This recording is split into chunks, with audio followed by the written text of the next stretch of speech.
gracias a Dios una vez más porque nos permite estar en su casa, nos permite estar una vez más, estar congregados en su nombre.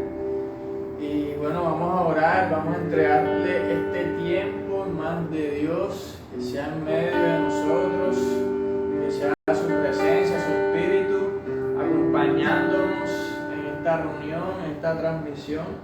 Que Él pueda hablarnos hoy a nuestras vidas, a nuestros corazones, Señor. Señor, y hoy nos ponemos delante de ti, Señor. Nos ponemos delante de tu presencia, Señor. Te reconocemos, Señor. Te reconocemos a ti, Señor, como nuestro Dios, como nuestro Padre, Señor, como nuestro Salvador, Señor, como nuestro todo. Señor, tú eres el centro de nuestra vida, tú eres el centro, Señor, de nuestro existir, Señor. Y hoy estamos aquí, Señor, porque te necesitamos una vez más, Señor, te necesitamos, Señor.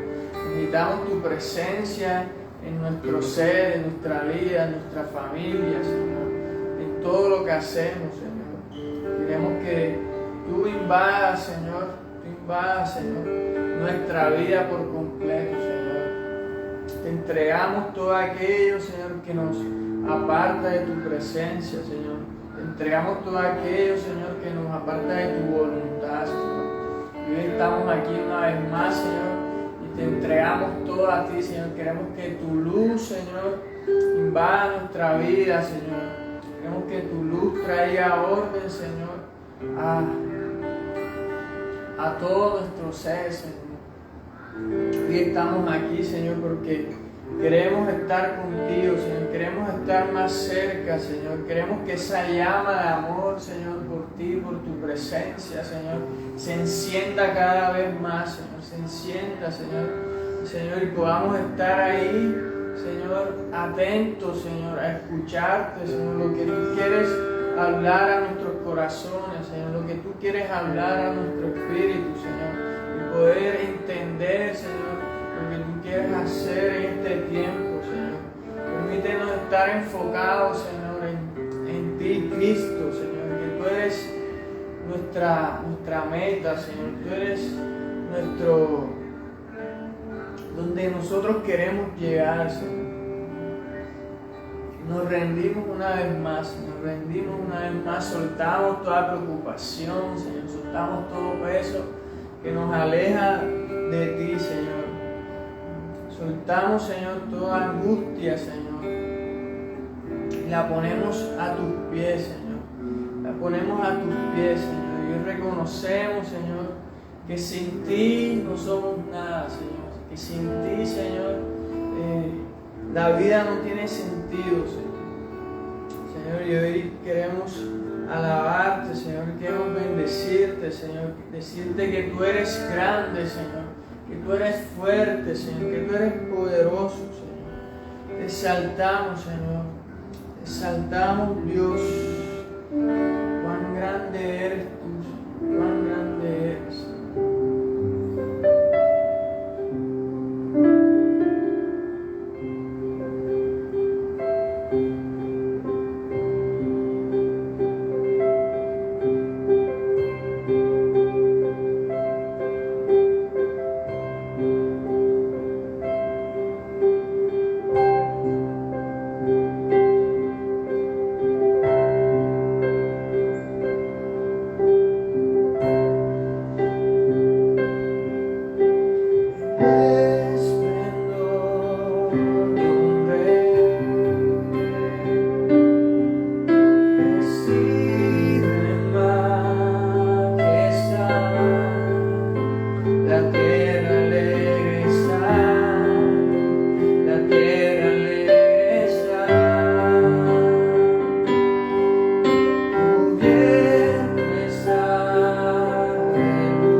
Estamos en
un gozo estar compartiendo con ustedes, es un privilegio. En ocasión anterior estuvimos revisando una oración intercesora de Daniel cuando se encontraba en Babilonia. Y a veces, si usted no tiene conocimiento o no tiene claridad acerca de cómo es la secuencia histórica, pues ahí parece que los libros de la Biblia no tuvieron correlación entre sí, inclusive la forma como están dispuestos los libros de la Biblia a veces nos ayuda. Pues si usted ve el libro de Daniel, está mucho más atrás en el Antiguo Testamento, y hay otros libros que estarían en secuencia. Está el libro de Ageo, que es posterior al libro de Daniel, y está el libro de Esdras, que es posterior al libro de Ageo, y está el libro de Nehemías, que es posterior al libro de Esdras. Entonces hay una secuencia histórica que vamos a tratar de resumir en unos minutos. El pueblo de Israel se divide en dos, las tribus del norte y las tribus del sur.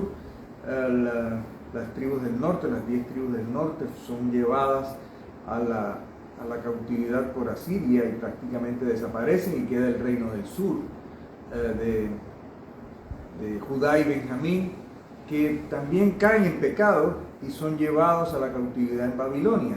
Duran 70 años cautivos en Babilonia, y ahí es donde Daniel hace la oración que estuvimos revisando en la ocasión anterior, pidiendo perdón por los pecados que había cometido el pueblo judío, las dos tribus del sur. Y empieza un regreso paulatino a la tierra de Israel, a Jerusalén, y no ocurre en una sola oleada, sino que son varias oleadas. Entonces, y a lo largo de una gran cantidad de tiempo,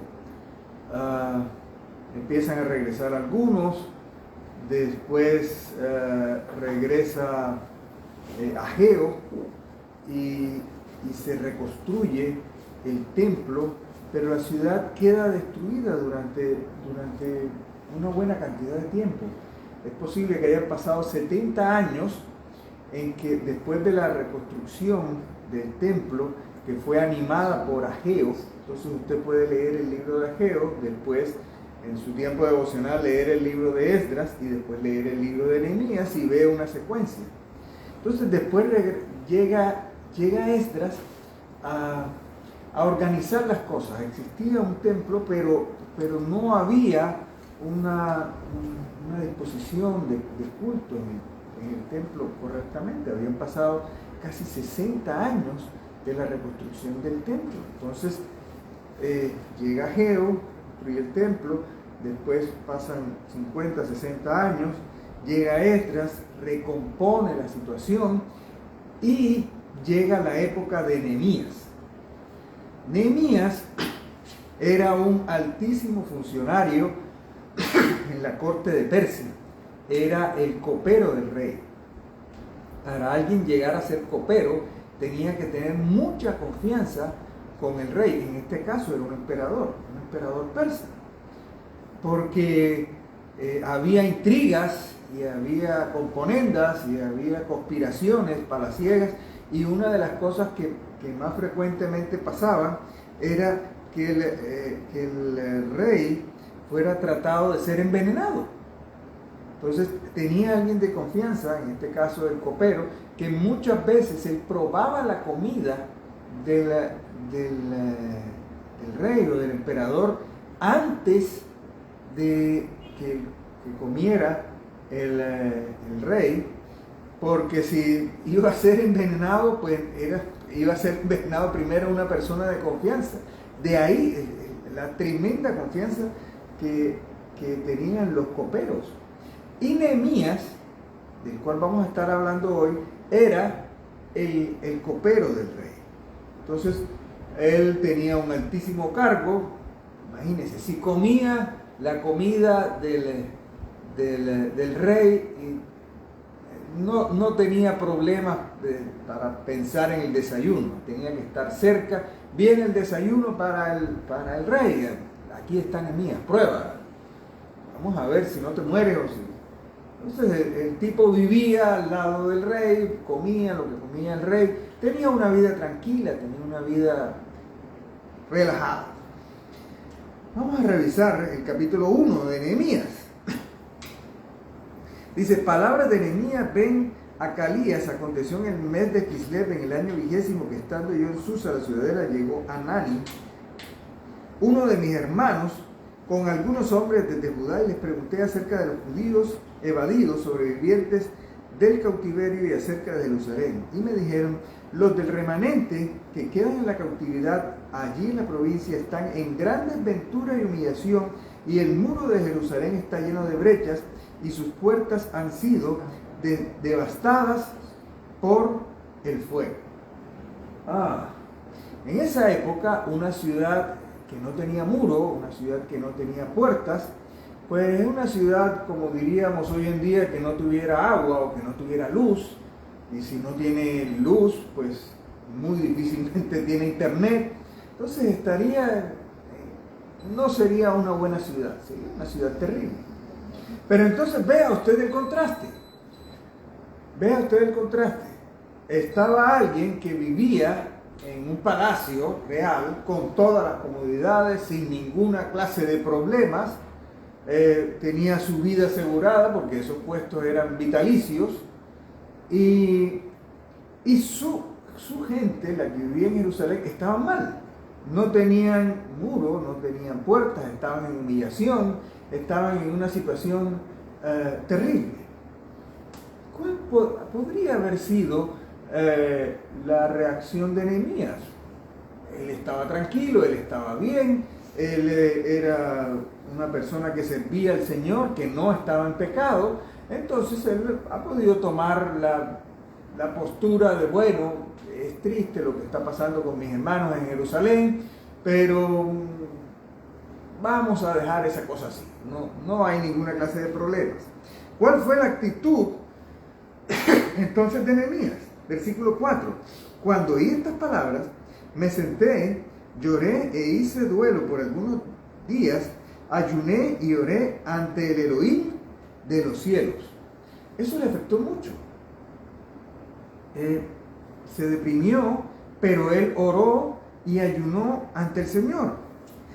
Y entonces, ¿cuál fue su oración? Y dice, y exclamé, ay, Jehová Elohim de los cielos, grande y terrible, que guarda el pacto y la misericordia de los que lo aman y guarda sus mandamientos, esté ahora atento tu oído y tus ojos abiertos para oír la oración de tu siervo que yo hago hoy ante ti día y noche, por los hijos de Israel, tus siervos, confesando los pecados de los hijos de Israel que hemos cometido contra ti.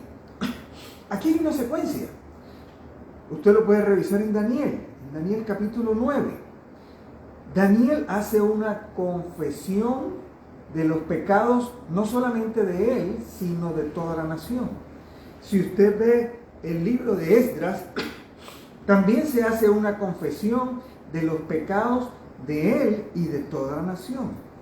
Aquí Nehemías hace una confesión de los pecados de él.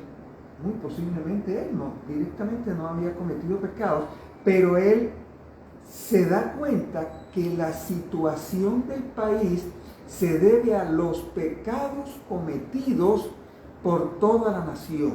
Y él empieza a hacer confesión de esos pecados. Esta es una palabra muy interesante. En el hebreo es una palabra que se llama yadá. Yadá. Y tiene varios significados. usar, extender la mano, físicamente lanzar una piedra, una flecha en o a lo lejos. Hacer confesión es lanzar ese pecado a lo lejos, lanzar los pecados de la nación a lo lejos. Nos queda muy difícil a nosotros, en el caso de Colombia, confesar tantas cosas terribles que han pasado aquí.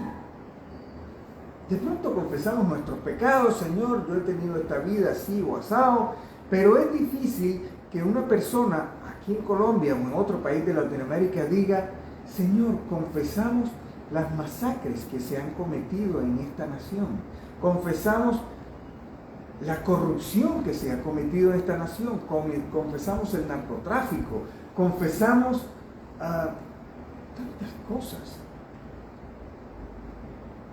Y eso fue exactamente lo que hizo Nehemías. Y sigue diciendo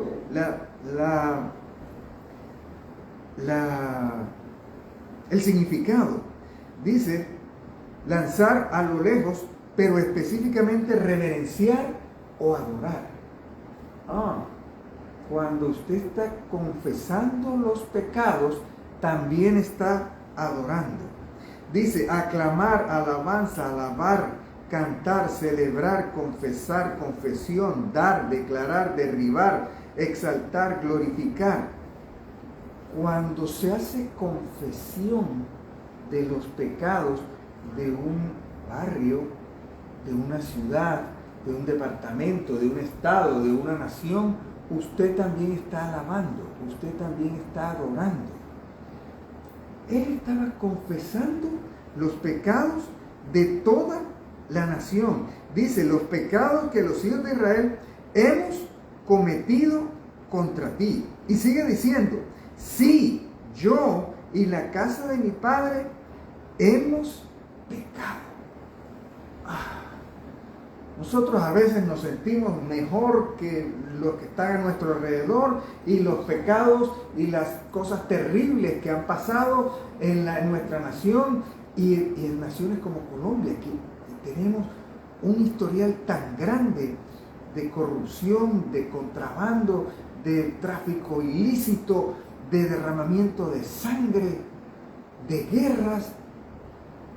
A veces ni conocemos nuestra historia.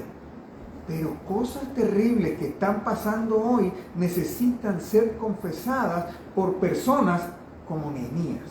El Señor está buscando Nehemías hoy para que se postren y confiesen delante del Señor los pecados de toda la nación.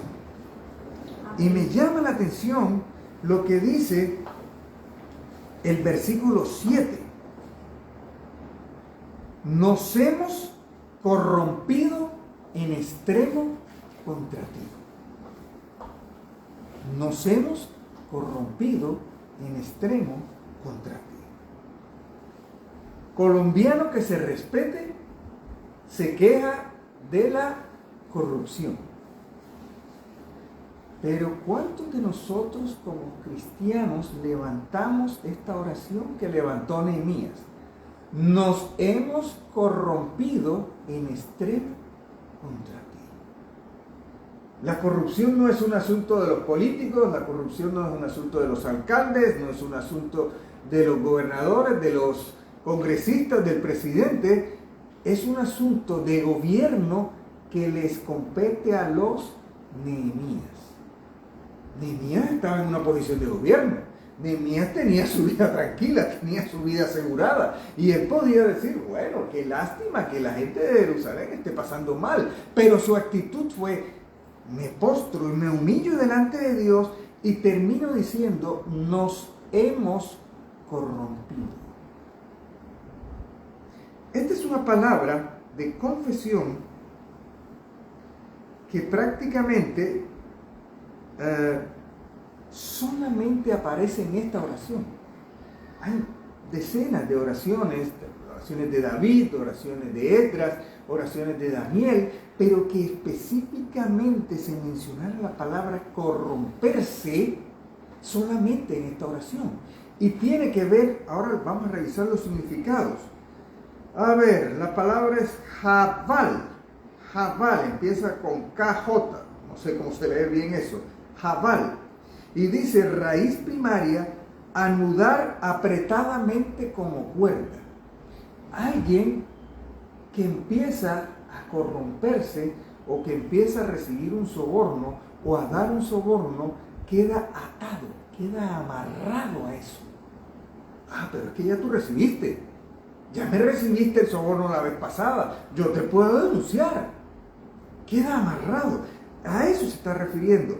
Anudar apretadamente como cuerda, atar específicamente mediante voto, figurativamente pervertir, destruir. En otras partes, esta palabra de corromperse tiene que ver con destrucción. Y eso es lo que ha pasado en nuestros países latinoamericanos. La corrupción ha llevado a la destrucción, ha hecho que ciertos gobiernos, inclusive más perversos y más corruptos, han terminado subiendo. Entonces, destruir también, retorcerse de dolor.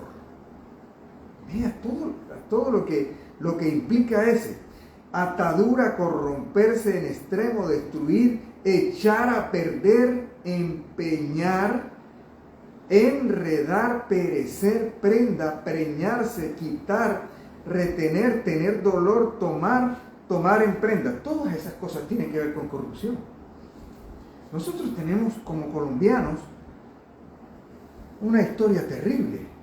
Desde antes inclusive de la campaña libertadora, aquí había contrabando.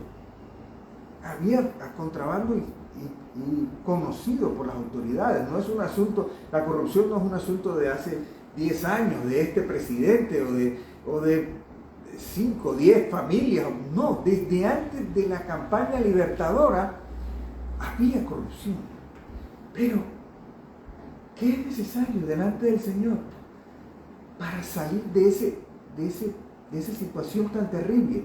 Que se presente un Nehemías delante de Dios y diga: nos hemos corrompido en extremo ante ti, no guardando tus mandamientos, ni los estatutos, ni los preceptos que tú dictaste a tu siervo Moisés.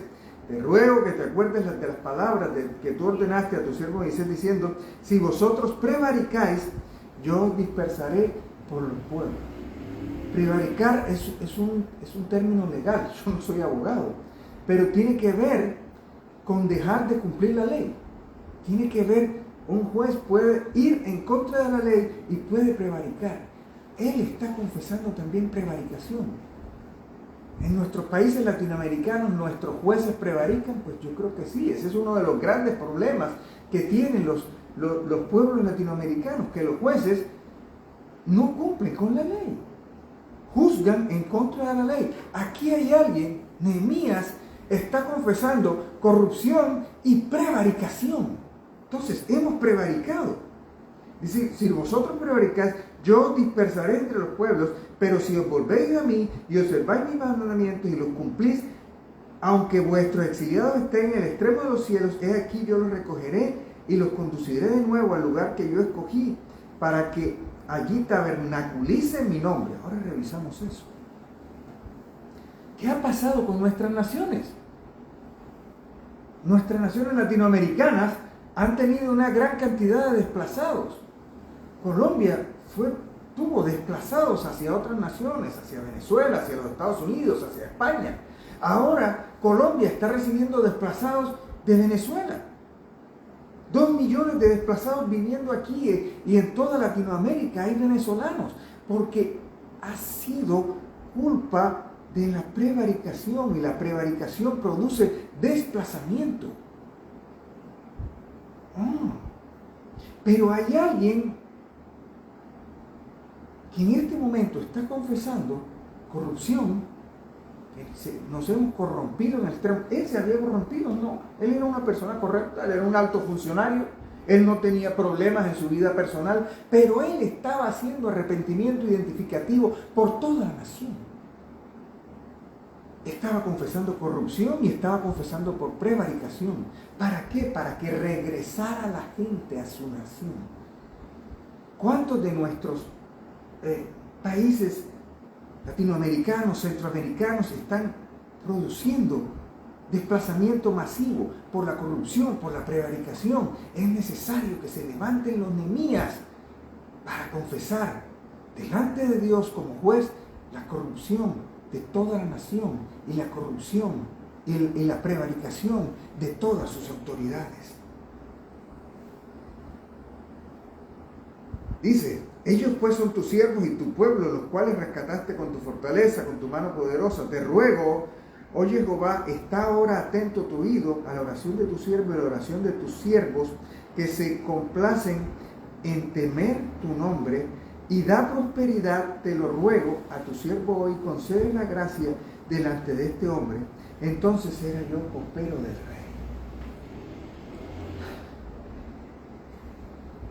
El Señor lo envía a él nuevamente a Jerusalén. Él nunca había estado en Jerusalén. Lo envía a Jerusalén. Y allá, en cuestión de meses, hace que se levanten los muros y que se cierren las puertas y que se cumpla la profecía que está en Daniel. Dice: se levantarán los muros en tiempos angustiosos, lo estoy citando de memoria, y ahí empezó a andar el cronómetro de Dios, porque le había dado a Daniel el número de años a partir del momento en que se levantaran los muros de Jerusalén, que iba a venir el Mesías.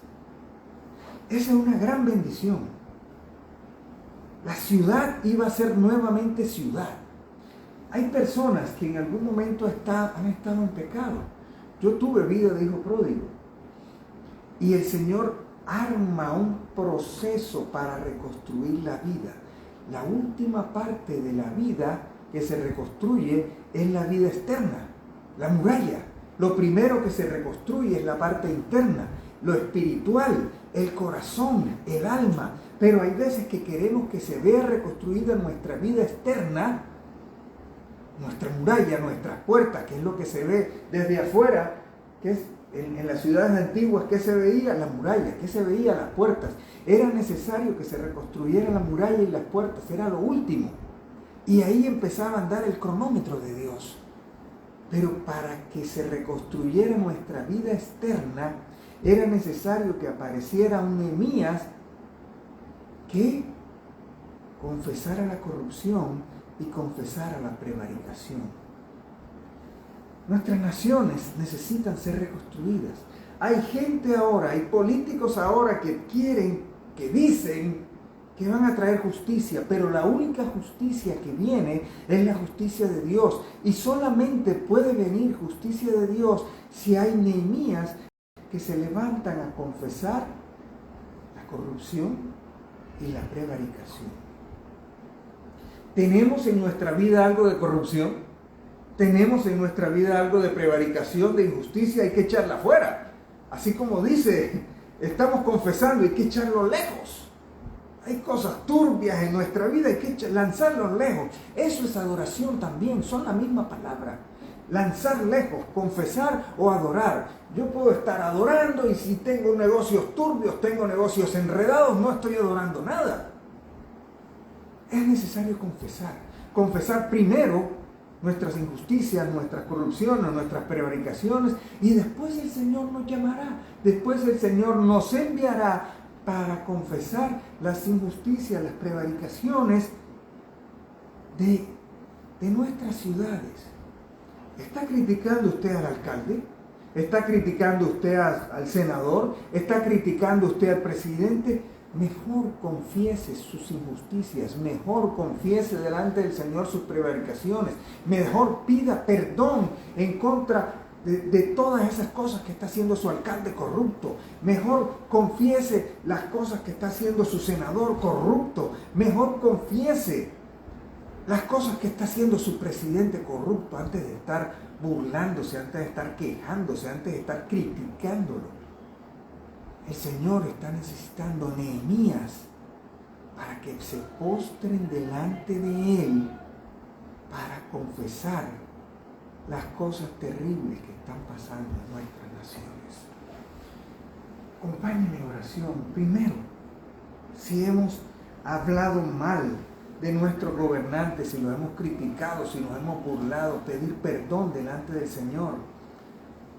Y después, Señor, confesar nuestras injusticias, nuestras prevaricaciones, nuestra corrupción, si tenemos corrupción en nosotros, para que el Señor nos use como sus mías.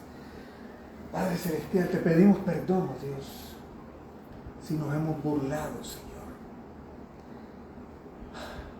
de nuestros gobernantes, Señor, de nuestros alcaldes, de nuestros gobernadores, de nuestros senadores, de nuestros presidentes, Señor. Perdónanos, oh Dios. Y Señor, hay injusticia en nosotros, la queremos echar lejos, Señor. La queremos echar fuera, Señor. En el nombre de Jesús, porque eso también es alabanza, porque eso también es adoración, Señor. Confesamos nuestra corrupción, confesamos nuestra prevaricación, Señor. Confesamos nuestras injusticias, Señor, en el nombre de Jesús. Ayúdanos, Señor, a levantarnos como un Nehemías, Señor, que le duela la injusticia y pueda confesarla delante de ti, Señor. En el nombre de Jesús, Señor, te damos gracias. Gracias, oh Dios. Amén.